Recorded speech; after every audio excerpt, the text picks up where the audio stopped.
Hello, good morning. Mag-reset po tayo ng Sharp 45 inches. Iba po to sa karaniwang switch na power button at saka cursor. Ito, pito po yung button niya, yung parang lumang design. Ang problema nito, nagpo-protect, nag-blink yung blinking yung kanyang red light. Tapos na po itong ni-reset ko. Kaya i-video ko na lang, ipakita ko na lang po sa inyo kung paano ginawa. Ang ginawa dito, ilong press mo yung input, ayan, input at saka volume down. Long press. Tapos pag display niya,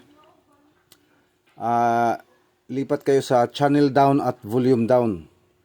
At yun, lalabas na po yung service mode para mapasok natin yung service mode kasi iba-iba yung Sharp. Nakakalito talaga sa dami ng kuwan. So ito ganito lang, tapos papasok na siya sa service mode, sa lamp error. Pag di nyo po nahuli sa isang bisis, i-try nyo lang po kasi ito ganito, dalawang bisis ko to ginawa. Ayan, tingnan nyo po, Sharp yan, 45 inches.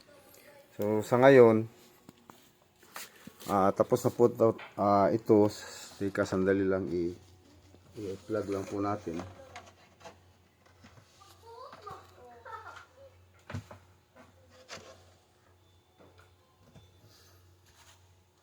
Sandali ha, i-plug ko muna.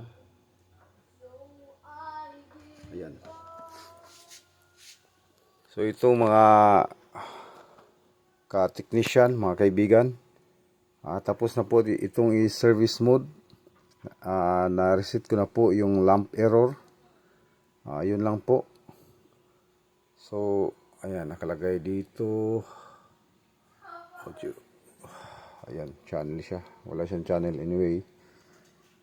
Gamit yata nila dito box or wifi. So basta ganito lang po. Maraming salamat sa inyong panonood.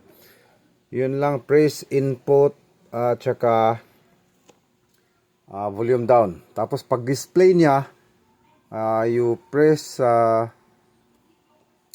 volume down and channel down. Ayun na, papasok na siya sa service mode. Maraming salamat po sa inyong panonood.